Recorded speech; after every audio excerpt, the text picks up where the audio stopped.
¿Cómo te va, Liliana? Bien. Muchas gracias. Es No, una casa hermosa. La verdad que te decía fuera de cámara, no sé si se dice sana envidia, pero es preciosa. Por supuesto sé quién sos, conozco tu música, pero no sabía que eras entrerriana, por ejemplo. soy entrerriana. Nací en una ciudad muy pequeña de Entre Ríos que se llama Villaguay. Ahí nacimos, ahí vivimos con mi familia, mis hermanos.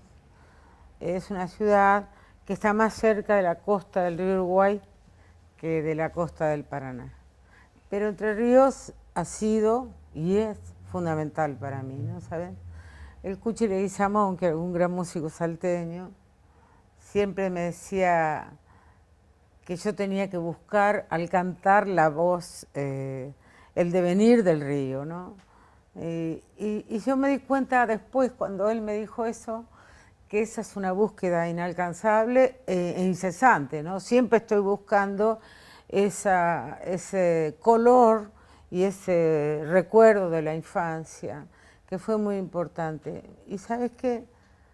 Chino, la verdad que no solo fue importante por el territorio, la geografía misma, sino porque con mi padre aprendí la música, aprendí las grandes discusiones políticas, a los gritos en mi casa, cuando éramos chicos, y nosotros espiábamos de chico todos esos debates y la literatura y la poesía. Entonces eso hizo una mezcla, un cóctel que me parece que a mí me sirvió y me alimenta la necesidad de la música, digamos, ¿no? Mi padre era un frondicista, era un desarrollista. Y hasta fue frondizi una vez a mi casa, o sea que me acuerdo perfectamente y él estaba muy feliz. Así como una vez fue Borges a la biblioteca del pueblo y mi papá le hizo preguntas, tengo esa grabación aún. O sea, ese mundo, digamos, de una reflexión sobre la patria, una reflexión sobre el país, una reflexión sobre el desarrollo que mi padre defendía fuertemente, y los tres hijos salimos militantes peronistas. ¿Y esa era la discusión? Y esa era la discusión. Pero finalmente fue muy valiosa para nosotros tres, muy valiosa. Muy valiosa porque, bueno, nosotros de Villaguay había que irse, todavía no existía la Universidad Nacional de Entre Ríos. Entonces los tres nos fuimos, era nuestro destino, y los tres nos fuimos a Rosario. ¿Y qué música se escuchaba en tu casa? Bueno, él tenía una gran discoteca, ¿sabes? Una enorme cantidad de discos de música clásica fundamentalmente. Pero él me hizo escuchar toda esa música y al mismo tiempo me hizo escuchar el buen folclore, me hizo escuchar el jazz.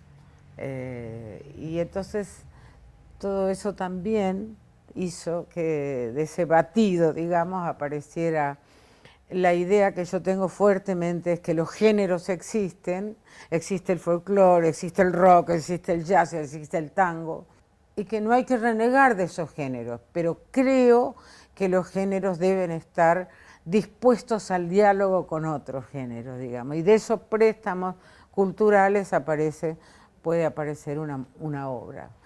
Así como de esos préstamos culturales que tiene la Argentina con otros países latinoamericanos y con la tradición vanguardista de la política en el mundo, digamos, puede ser que de esos diálogos, de esos préstamos culturales y reflexiones aparezca un país. Eso es lo que yo creo. Por eso para mí subirme a un escenario y cantar es pensar la patria. Eso me enseñó mi papá. ¿Cómo se llamaba? Se llamaba Juan José Herrero. Su hermana mayor, que se llamaba Pancha, se había casado con Juan José Manauta. Y entonces ellos tuvieron muchos hijos. Entonces nosotros íbamos a Gualeguay todos los veranos y con todos esos hijos que eran militantes del Partido Comunista Argentino, se armaban unas discusiones fantásticas, fantásticas. Todo eso yo lo espié como si fuera una especie grieta donde nosotros nos quedábamos callados. Teníamos miedo que se estuvieran peleando, porque las discusiones eran a los gritos. Y se peleaban, pero se peleaban con fundamentos, con discusiones, con argumentos. Eso fue una enseñanza magnífica para nosotros. ¿Vos en qué año te vas a estudiar? A la universidad me fui a estudiar en el año 66. Argentina estaba en una situación de una dinámica político-social, cultural, Sí, pero sí. era América Latina, era el mundo. Sí. Y los 50, mi padre, que era un antiperonista, mi padre era un hombre de armas llevar, entonces el peronismo del pueblo lo amenazó y él nos hizo entrar a todos a casa, me acuerdo esa escena, me acuerdo perfectamente, y se paseó toda la noche con una Colt, porque con esa misma, desde el auto, él hacía caza de perdices. Y después llegaba a casa con la bolsa llena de perdices y mi mamá hacía escabeche para todo el vecindario. Tu mamá, te iba a preguntar por tu mamá. Mi madre porta un apellido nefasto para el peronismo. Mi madre era Rosa San Martín, prima de Ernesto San Martín. Y San Martino acuñó la frase el aluvión zoológico. Así que, mira vos. Si se había casado con tu papá y tuvo hijos peronistas porque estaba lejos de lo que pensaba su pariente. Sí, ella participaba poco de esas discusiones. Participaba, pero había discusiones de tipo incluso religiosa. Mi padre era un desarrollista, era un laico, era un militante de la reforma universitaria. Y cuando llegaste a la universidad, década del 60, con todo ese bagaje, que no es común. No todos los chicos llegaban a la universidad a descubrir un mundo. Vos descubrías un mundo, pero ya mucho de ese mundo lo conocías, o porque lo habías escuchado en un disco, porque lo habías leído, porque habías discutido al respecto. Sí. Llegué a la universidad en Rosario, como vos decís, una década convulsionada, hermosa para mí. Los 60, para mí, fueron momentos de las vanguardias, momentos de la discusión sobre las vanguardias, momentos de la discusión sobre lo popular. Eso para mí fue hermoso. Y ahí yo me puse en contacto inmediatamente con el ingreso por primera vez en la década del 60 de los movimientos universitarios que consideraban al movimiento peronista como uno de los movimientos transformadores en la Argentina. ¿Y qué fuiste a estudiar? Yo fui a estudiar filosofía. Mi hermano mayor fue a estudiar medicina y mi hermano menor fue a estudiar ingeniería. Y yo me recibí en el año 73. Oh. 73. ¿Qué año? ¿Qué año? Y ahí, ¿sabés qué ocurrió? Algo hermoso, hermoso, para mí, que yo recuerdo con mucho cariño, ¿no? ¿Sabés qué? Me fui, inmediatamente rendí un concurso en una institución que fue importantísima para Rosario, que se llamaba La Vigil. Se llamaba Vigil porque empezó con una pequeña biblioteca infantil. Y después hicieron escuela primaria, y después secundaria, universidad popular, centro materno infantil, cooperativa de crédito, cooperativa de consumo. ¿Vos sabés lo que era eso, Chino? La verdad que fue una experiencia preciosa que en el 77, en marzo del 77, la interviene la aeronáutica. Ahí entraron las patotas, bueno, y después hicieron una pira en la esquina de la Vigil y quemaron todos los libros que encontraron a su paso. Nosotros fuimos el día anterior sabiendo que iban a hacer el asalto, según nos habían comentado, y ahí yo alcanzamos a sacar varios libros. Yo tengo los 3 primeros tomos que se editó de la obra de Juan L. Ortiz, que se llamó En el aura del sauce. Yo lo guardo como un tesoro, ¿no? Como algo que yo salvé del desastre. Y yo daba clase ahí. Rendí un concurso, gané y di clase ahí hasta que, bueno. ¿De qué dabas clase? Hacíamos cursos para aprender a estudiar, digamos. Y ese cargo se llamaba directora de curso. Era toda una novedad, te estoy hablando de los 70, principios de los 70, era toda una novedad que hoy tal vez sea más común eso. Yo creo que fue el gran acontecimiento cultural, educativo y político que se hizo en Rosario. Mucho tiempo después se hizo cargo, ya con los gobiernos democráticos, se hizo cargo el gobierno de la provincia de Santa Fe y la Vigil dio batalla para recuperar ese lugar. Y bueno, cuando se empezó a ganar esa batalla, me acuerdo que fuimos con León Gieco, yo lo llamé a León y le dije, mira León, le conté rápidamente lo que te estoy contando un poco más largo aquí. Se hace un gran concierto y me dijo, vamos, vamos, ¿viste? León es así, vamos. Y fuimos. Y era una cosa, Chino, conmovedora. Eran mis viejos alumnos, mis viejos compañeros de la docencia, los que estaban vivos de la comisión directiva. Eso fue conmovedor, conmovedor. Fue como renacer. Sí. ¿Quiénes deben vacunarse contra la gripe? Embarazadas, mamás antes de egresar de la maternidad, niños entre 6 y 24 meses, personas con enfermedades crónicas u obesidad, personal de salud y mayores de 65 años. Para ellos, la vacuna es gratuita en centros de salud y hospitales públicos de todo el país. Vacunate.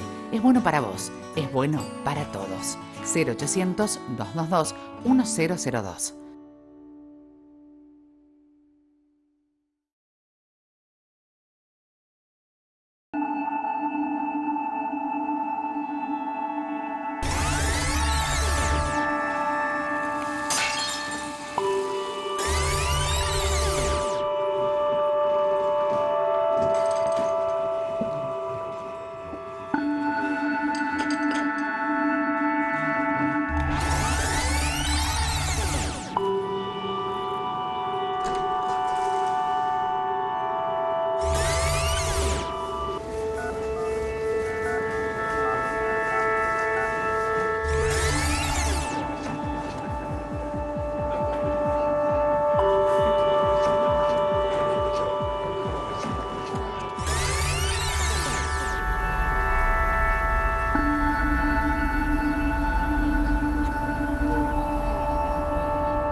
Contaste tu infancia, juventud, adolescencia, juventud, profesora de filosofía, docente. ¿Y cuándo aparece la música? ¿O siempre estuvo? Siempre estuvo, Chino. Cuando yo era gurisa cantaba en Villaguay con las bandas que se armaban. Si bien yo no me dedicaba profesionalmente, a la música. Yo no me dedicaba y nunca pensé que lo iba a hacer. Empiezo a grabar porque Fito me lo pidió. ¿Y eso cuándo fue? 86, 85. ¿Vos estabas allá en Yo Rosario? estaba en Rosario, ahí Fito me dijo, vamos a grabar, y yo le dije, no, yo no quiero grabar. ¿Vos hacías folclore o seguías...? Hacía de todo, pero fundamentalmente folclore. Pero en realidad cuando se produce la normalización democrática de la universidad, me convoca y me repone los cargos que yo tenía en la universidad, que me había quitado la dictadura. Yo vuelvo ahí y Fito, eso fue en 84, y Fito éramos un grupo, lo que después la prensa porteña dio en llamar la trova rosarina, digamos, ¿no es cierto? Todos buenos músicos, todos nos encontrábamos. Muchos en la casa de un gran compositor rosarino que se llamaba Chacho Müller. Una de las hijas de Chacho Müller estaba de novia con Juan Baglietto. Y entonces, bueno, ahí viste cómo se dan las cosas, aparece una relación, otra, qué sé yo, y ahí lo conocí a Fito. Y nosotros hemos establecido con él una relación familiar, te diría.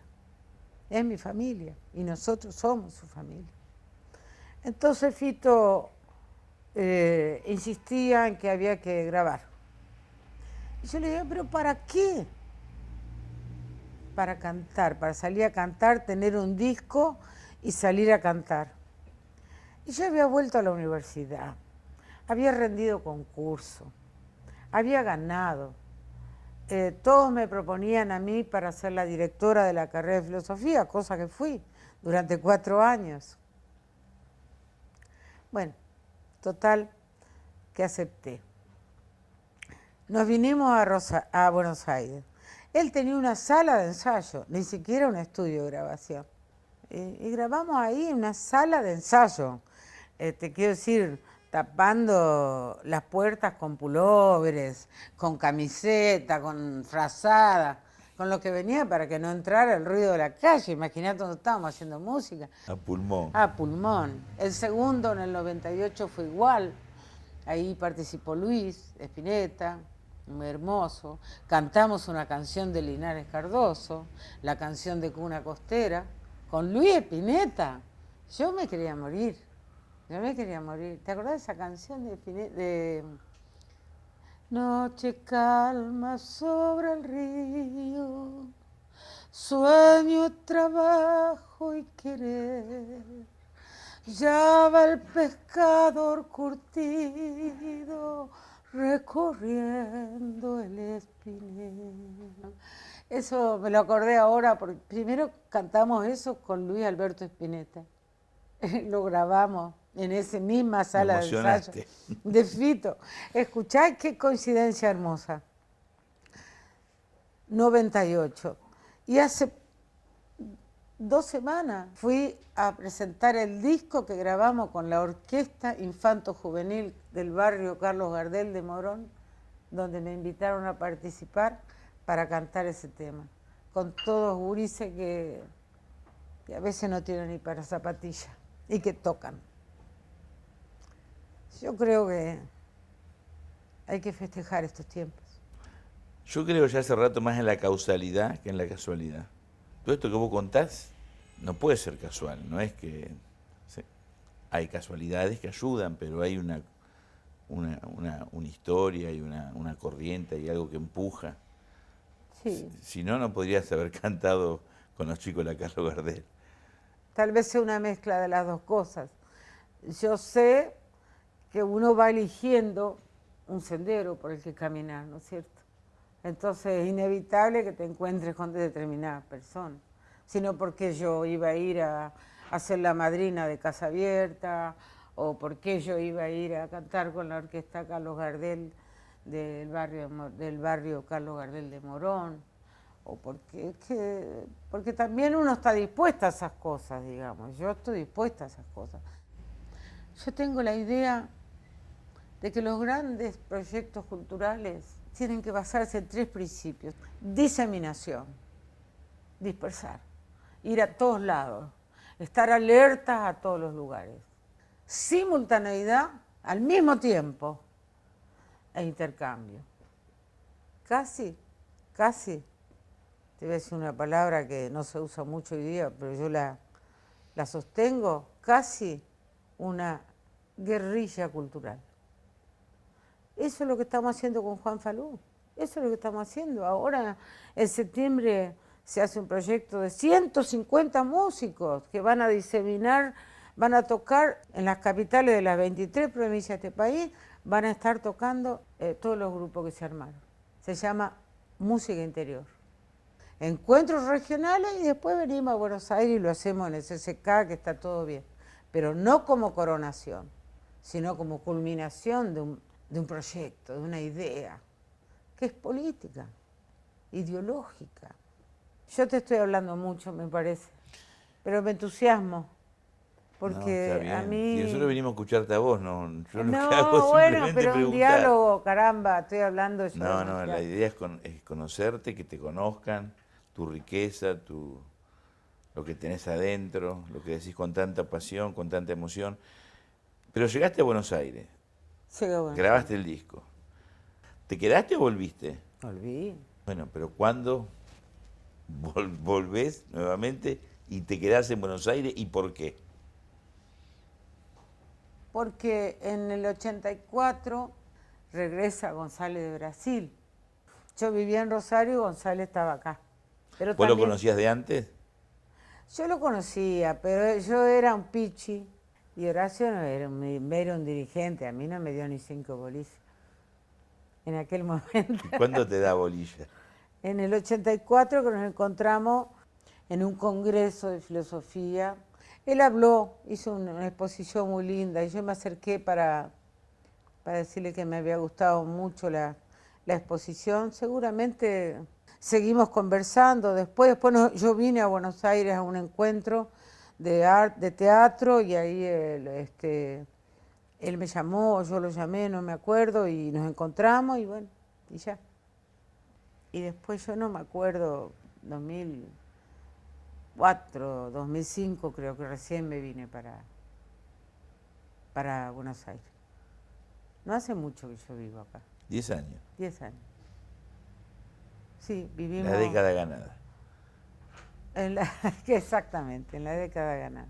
Me vine, quedó mi hija Delfina en Rosario, y bueno, ella se casa ahí, se queda en Rosario, y yo tengo 2 nietos en Rosario, así que voy muy seguido a Rosario, digamos. Antes iba más, porque yo me vine a Buenos Aires, pero seguía yendo a dar clases. Después tuve una discusión muy fuerte con la conducción radical de la universidad, de la universidad y sobre todo de la Facultad de Filosofía y Letras. Yo creo que la Universidad Argentina entró muy rápidamente y sin cuestionar los planes de la globalización del menemismo, ¿no? La década de los 90. ¿Vos pensás que ese daño que nos causó política, culturalmente, y las enfermedades sociales que generó, ya lo hemos superado o aún estamos en un proceso de recuperación? Yo creo que estamos en un proceso de recuperación, con notables mejorías, pero creo que sí que estamos francamente en un camino de recuperación de esa década que fue infame y muy dañina, muy perjudicial.